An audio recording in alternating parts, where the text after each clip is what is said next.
So what are the day-to-day operations of a business? You can't break free from the daily chaos of the business unless we fully understand what the day-to-day operations look like. Most owners have a habit of confusing busy work with operations, and that's what keeps us bound up Monday through Friday and Saturday and Sunday. By the end of this video, you're going to know what daily operations actually are and how to scale them whether you're here or not.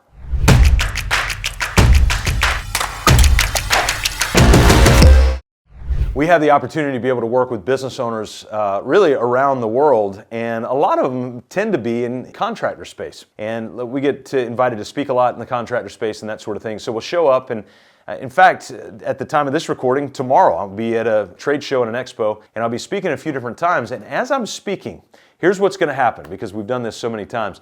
I'll go introduce myself and start to meet people, and I'll ask them this question. Hey, what do you do? And you know what they'll do? I'm at a construction trade show. They'll look back at me straight in the eyes and they'll go, I'm in construction. Oh, shocker. Like, duh. Of course you're in construction. What I'm really asking is what's the scope? What's the peculiarity of what you do? Not just sort of the general industry. And yet, here's what I found, that many business owners, when they go into business, they kind of think they're in this general industry, offering this general product to a general public. And that is a recipe for not only confusion, but also just the downfall of a business over time. Did you know that only 4% of businesses live to see their 10th birthday? Yeah, that's a shocking number. Why? It's because too many of us live in the generalities of business rather than diving into the peculiarities and the specifics of day-to-day operations. So what I want to do is I want us to dive into that, and I think it's going to make it really clear for you so that your business can run and grow with or without you. And so you fully understand what day-to-day operations are. We've talked to a lot of people that go in to start a business, and we ask them, hey, why are you going to start a business? They go, I want to be my own boss. I want to do my own thing. And then we talk to a lot of people who own their own business who are like, hey, do you feel like you're your own boss and you feel like you do your own thing? And they're like, no. Actually, I do feel like I'm my own boss, but I don't like my boss. You get to look at him every morning in the mirror. And so there's this gap, this myth that's there, that if we start our own business, we can just kind of do whatever we want, whenever we want, however we want, and money will just flow. The truth side of that myth is usually the business is not running the business is usually running the owner, and the owner can't stop the hamster wheel. It's just kind of got to keep going. It's musical chairs, and if the music stops, they might get caught. But when we understand business operations, we can start to flip that myth and turn it to the truth and the reality of creating a business that can run and grow with or without you. Now, in order to fully understand something, there's somebody called by the name of Murray Bowen, and I've been doing a lot of research on this lately. And Murray Bowen was a psychologist back in the 1940s and 50s, and he theorized this idea of what he calls family systems theory. Now, what's family systems theory? This is not a psychology video, don't worry. But what's family systems theory? It's that when I come have a conversation with you, I'm not just having a conversation with you. I'm having a conversation with you as you have been biased and influenced by your parents, your siblings, your uncles, your cousins, that frustrated coach you had in high school, whatever it might be. So it's not just I'm having a conversation with you, I'm having a conversation with a whole context of people around you. That's how business operations is that when you think about business operations, it's not just the operations or the fulfillment of a product. Hey, I'm going to offer electrical services, or I'm going to offer engineering services, or I'm going to offer ice cream, or whatever it might be. What you're doing is it's actually a full scope. So operations sits within a whole, and so that's what I want us to talk about. Before we understand the day-to-day operations, we need to understand the context via which operations sit in. So let me do that visually. I think this can be super helpful for you. A lot of business owners, when you think about your business, it's just sort of this patchwork amalgamation of things, right?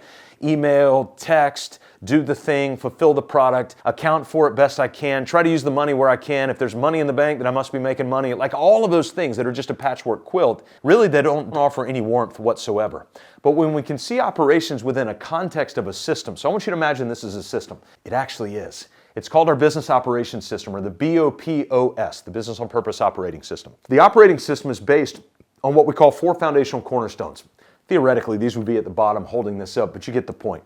Purpose, people, process, and profit. And so within the purpose vertical, what we have is we have vision, mission, values, and culture. These 4 elements here. And yes, each one of these should be written out. Within the people vertical, we have org chart, job roles, schedules, hiring, onboarding, and goals. And there's a few other things on there as well. And then within the profit, I'll come back to the process, we have things like the subdivided cash accounts, the dashboards, the budgets, pro formas, cash calculators, revenue calculators, looking past, present, and future. And then the process is where we start to get into the operations that you're probably thinking of. So where does daily operations fit within the business? Remember, when we're talking about operations, we're not just talking about operations, we're talking about operations within the context of the entire business. So I want you to start to see your business as an operating system of elements. The macro operations is here, and the micro operations is the actual fulfillment of the product. Now, within these 4 foundational cornerstones, I really want to focus on the process vertical as it relates to our discussion around operations. So when we want to define operations, we've got to define it in 4 core systems: marketing operations, sales ops, ops, I know that sounds crazy, and then admin and accounting operations. So what does that mean?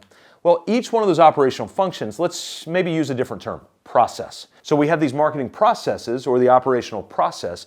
These are the individual processes that it takes to ensure that marketing gets done. In other words, that people hear our story. Or the individual process to make sure sales gets done. Or in other words, people actually transact and buy what we're having to sell. The operational process to make sure operations get done. That's the actual fulfillment of the product. And then the process is to make sure that admin, accounting, HR, all of that stuff gets done. So our people are content, they're happy, or they're fulfilled, or they have everything they need in order to accomplish their role in those processes. So that's where I want you to see this sort of bifurcation of 2 types of processes. The operational processes to fulfill the product, to serve the customer, and then the business operations to make sure that the business that supports the product runs. I want to tell you something I think will be really helpful for you. Many of you think that your product is your product. Scott, did you say that wrong? No. Many of you think your product is your product. So let's say that your product is building new homes. That's actually not your product. The process via which you build the new home, that's the product you have to sell. So rather than saying that your product is your product, there's a new way to do it, and I would encourage you to train your team on this. Our process is our product. So if you were to go sell your business, well, Scott, I don't want to sell my business. No.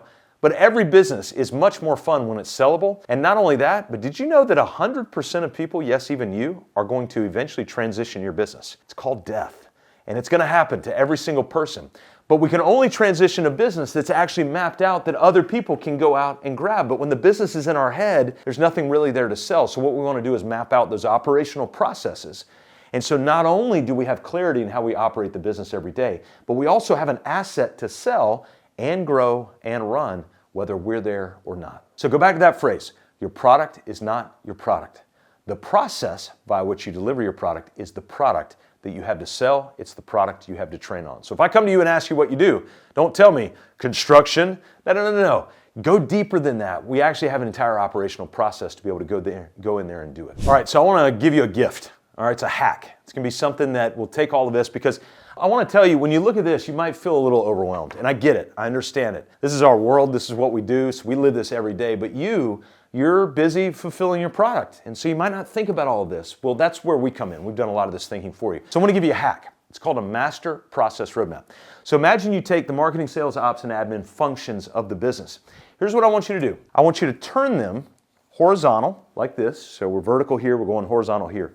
And then I want you to set a timer for about 15 minutes. And I just want you to start writing every process that you can think of. Don't write the details of the process. Spare you that detail right now. I just want you to write the process name, updating the website, accounts payable, permit pulls, whatever it might be for you in this business. Just start writing them out. I want to challenge you to put down between 40 and 50 on there within 15 minutes. I actually think you can get more than that. Believe it or not, once you get rolling on this stuff, it just starts dumping out of your head. And let me tell you this too.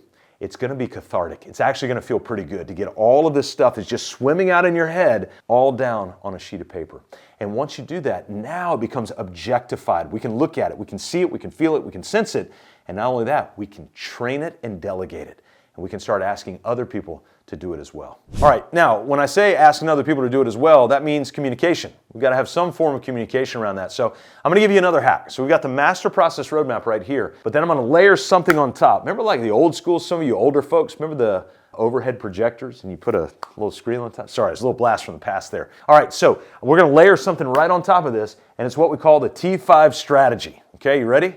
Super complex. Train, train, train, train, train. You're going to hear a lot of repetition from me as you look around. Why? It's because I had my first ever manager when I was at Pfizer way back in the day, Skip Clarkson. He would always tell me this. Scott, repetition is the mother of all learning. Repetition is the mother of all learning. Repetition You get where I'm going? And so he would constantly pull us back to this idea of repetition. So what we can do is we can take T5, train, and layer it on top of the master process roadmap, marketing, sales, ops, and admin. And now what we've done, with great repetition, we've taken all these cognitive things that are swimming around in our head, and we've started to delegate them to the team that's going to be able to run this whole thing. So while they're focused on the micro operations of the business, running the marketing, sales, ops, and admin, you as the owner can also focus on the macro operations of the business, making sure that you're aligned to the purpose, you've got developed people, you're following all your profit mechanisms so you have fuel to run the business, and the process is being run and you're maintaining that rather than having to do it all yourself. Now, there's a couple things that I kind of feel from you through the camera. One is a little bit of overwhelm when you look at this. I don't have all that. And the second is when I brought up the idea of people, that you could actually have people run this. You're like, not in my business. I got 5 people in my business, but they don't do half of what that does. Hey, I've got another video that's gonna be super helpful for you because a lot of times the challenge with people actually is not on them, it's how we bring them into the business. There is a great video called How to Train New Employees. The link's in the description below. You need to go watch that and implement that as well. And not only that, but if you feel overwhelmed around this, we work with business owners between 3 and 100 employees to help build all of this out. We have templates for every single one of these things. We've got instructional videos, we've got coaches that actually will walk you through this and do it with you so that you can build all of this stuff out. Why? Is because we want you to be liberated from chaos to make time for what matters most. We don't want you to be run by your business. We don't want this business to be something you wake up every day and just go, oh, just be grudging. I'm in construction. No, we want this to be something that gives you life, gives life to other people, and liberates you from chaos to make time for what matters most.